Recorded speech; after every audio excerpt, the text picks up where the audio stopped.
नमस्कार मेरे दोस्तों। आज अपन बात करने जा रहे हैं हरडे, बेडा, आंवला। हरडे क्या चीज़ है, बेडा क्या चीज़ है और आंवला क्या चीज़ है, इनको किन किन के साथ में लेने पर किन किन बीमारियों का शमन होता है। बात करने जा रहे हैं रसायन की। अपने बड़े बुजुर्ग, अपने ऋषि मुनियों ने इतना अच्छा फार्मूला बना के अपन के लिए ये विरासत में मिला है।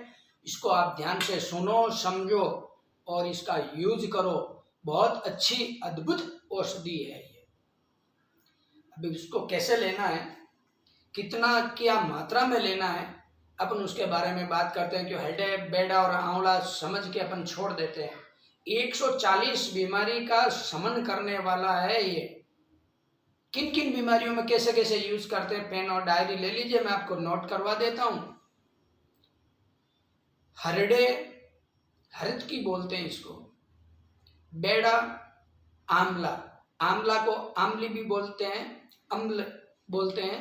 और हरडे, बेडे और आंवला, आंवला कौन नहीं जानता, अपने घर में सब अपन यूज करते हैं, साग भाजी में यूज करते हैं, अचार बनता है, अथाना बनता है, सब कुछ बनता है और खट्टा मीठे के रूप में अपन खाते भी हैं और इसका मुरब्बा भी के रूप में भी खाते हैं।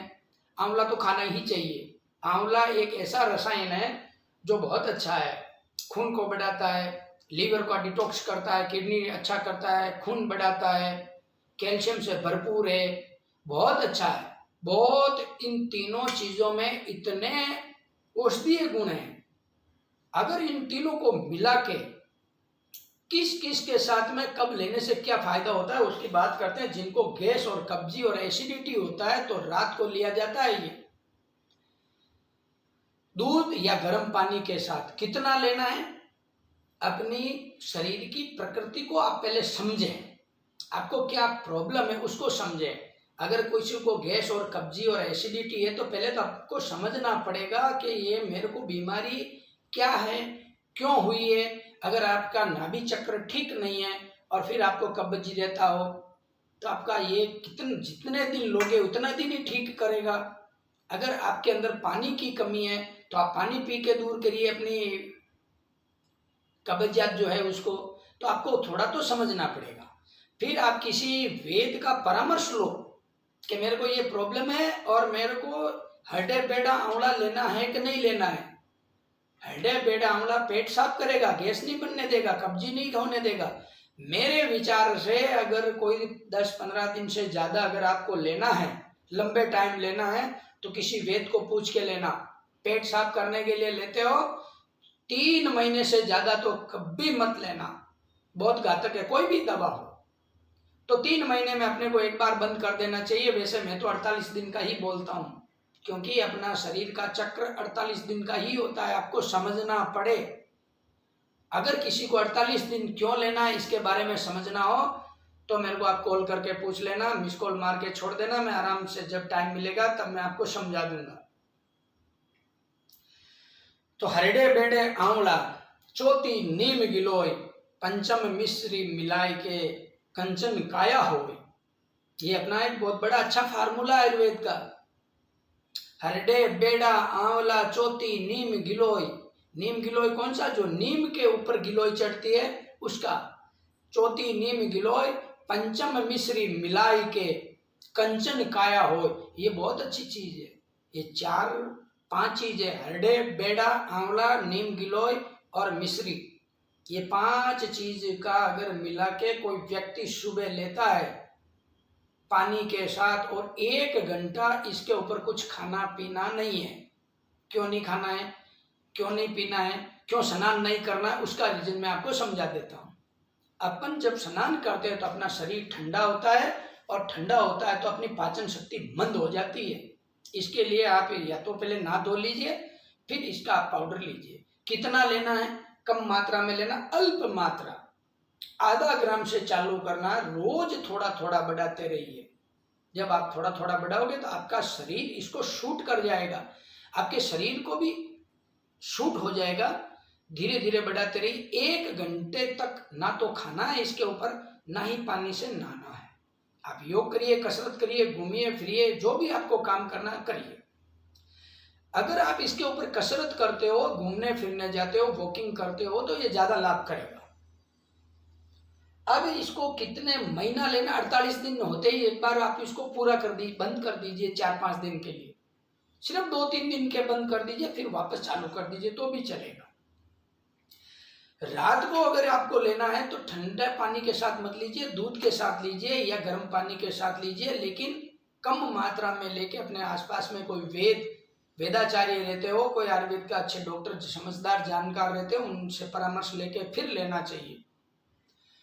और अब इसको कितने महीने खाना है, किन किन बीमारियों का शमन करता है, अपन बात कर रहे हैं रसायन की। रसायन उस चीज को बोलते हैं जो पूरे शरीर को अच्छा जवान यौवन बना देता है, आंख से लेके कान, नाक, चर्म रोग, आपका जितने भी शरीर के सिस्टम है पूरे की सफाई करके उसको शक्ति प्रदान करने वाला होता है रसायन। अपन जो च्यवनप्राश खाते हैं उसमें सबसे ज्यादा यही मिला हुआ रहता है। च्यवन ऋषि इसी को खाके बूढ़े में जवानी आ गई। मैं एक सन्यासी महात्मा जी से मिला और महात्मा जी को बड़ा आग्रह किया, तब उन्होंने मेरे को समझाया और बताया, इसका ये फार्मूला बताया कितने साल लेने से क्या क्या बीमारियों का शमन होता है। इससे तो दोस्तों वचन सिद्धि भी प्राप्त हो जाती है। जो लोग अपन ने पहले रामायण में आपने देखा होगा शराब दे देते थे, ऐसा मैंने सुना है, आपने सुना है। लेकिन अगर इन तीनों चीजों का मिश्रण करके कैसे लेने पर आप भी वचन सिद्धि हो सकते हैं, मैं तो नहीं हुआ, लेकिन उन सन्यासी जी ने बताया सन्यासी कभी झूठ नहीं बोलते। क्यों बोलेंगे झूठ, उनको क्या लेना देना है, वो 85 वर्ष के होके वो झूठ क्यों बोलेंगे जो पहाड़ में बैठे हैं। तो उन्होंने मेरे को ये समझाया कितना मात्रा में कब लेना चाहिए। अपन बात करने जा रहे हैं चैत्र और वैशाख। चैत्र से अपना महीना लगता है नई साल का है, तब से अपने को चैत्र और वैशाख 2 महीने में अपने को किसके साथ लेना चाहिए, वो है शहद के साथ लेना चाहिए। जेठ और आषाढ़ जब लगता है तब शहद के साथ लेना चाहिए। जेठ और आषाढ़ में इसको गुड़ के साथ लिया जाता है, श्रावण और भादवा में इसको संधा नमक के साथ लिया जाता है, आसोज और काती में इसको चीनी यानी देसी शक्कर खंड जिसको बोलते हैं, मिश्री जिसको बोलते हैं, उसके साथ लिया जाता है। मास और पोष जब कड़ाके की सर्दी पड़ती है, ठंड पड़ती है जबरदस्त, तब इसको शौंठ के साथ लिया जाता है। माह और फागुन, जब फागुन लगता है होली के पहले, उस महीने में इसको पीपली जो आती है, त्रिकुटा आता है, उसमें एक छोटी पीपली आती है, उसके साथ में लिया जाता है। 1 साल अगर कोई लेता है तो उसका शरीर का आलस्य निकल जाता है। आलस्य जो अपने शरीर में भरा पड़ा है, अपन अभी मान लीजिए कहीं जाना हो तो शरीर दुख रहा है, आलस कर जाते हैं, उबासी बहुत आती है, तो आलस जो आता है उसको भगा देगा 1 साल अगर आप लोगे तो। दूसरी साल में क्या होगा, दूसरी साल अपने सारे रोग को निकाल देगा।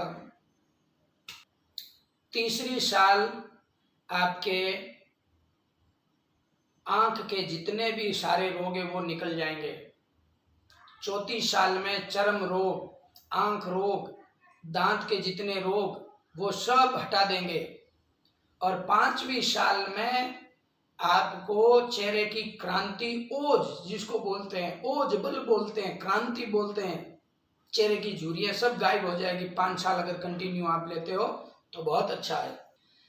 6ठी साल बल और बुद्धि दोनों बहुत अच्छी हो जाती है, बल भी बढ़ेगा और बुद्धि, अपन लोग सामान्य भाषा में बोलते हैं इसकी तो बुद्धि भी खराब है, तो वो बुद्धि खराब नहीं रहेगी, बहुत अच्छी बुद्धि वाले आप व्यक्ति बन जाएंगे। 7वीं साल अगर कोई लेता है तो केश काले हो जाते हैं। 8वीं साल अगर कोई लेता है तो यौवन शक्ति को पुनः प्राप्त कर लेता, कितना भी बुढ़ा है तो वो यौवन शक्ति जैसा हो जाता है, अपनी चेहरे की क्रांति आ जाती है, झुर्रियां खत्म हो जाती है, खून फिल्टर हो जाता है, लीवर डिटॉक्स हो जाता है, लीवर नया जैसा बन जाएगा, सबकी रिपेयरिंग अंदर से जो हो जाएगी। और 9वीं साल आंख, कान, स्वर्ण शक्ति, दिखने की शक्ति और नाक, ये सभी चीज़ों में ये सभी बीमारियां, जितनी भी प्रकार की इनमें बीमारी होती है वो सब ठीक हो जाती है। अच्छा सुनाई देगा, वृद्ध अवस्था में भी आप अच्छे सुनोगे, समझोगे, बहुत विद्वान हो जाओगे।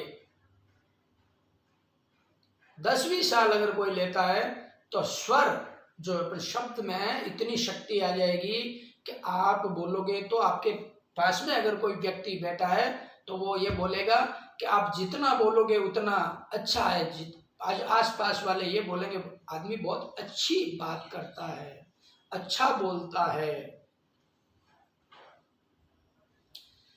11वीं साल अगर कोई लेता है तो सन्यासी जी का ये समझाना था कि वो भाव जो अंदर के हैं वो अच्छे हो जाते हैं। किसी के प्रकार राग और द्वेष वो रहित हो जाता है। उसका भाव है जो अच्छा भाव वाला व्यक्ति हो जाता है।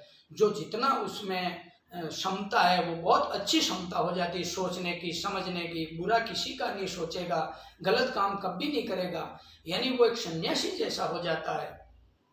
और अगर कोई 12 महीना लेता है तो वचन सिद्धि जैसा आदमी हो जाता है। वही व्यक्ति इतना ही बोलेगा जितना वो सत्य होगा, यानी सत्य का भाषण करेगा, वो गलत बात नहीं बोलेगा। गलत सोचना तो 11 साल में ही बंद हो गया, लेकिन 12वीं साल अगर उसकी गर्दन भी कट जाए लेकिन वो झूठ नहीं बोलेगा। बहुत अच्छी चीज़ है, आप लेके देखना। अगर आप में से कोई लिया है, कोई लेता है तो मेरे इस कमेंट बॉक्स में लिख के बताना। अपन कल एक नई औषधि के साथ मिलेंगे, तब तक मुझे आज्ञा दीजिए। नमस्कार जी।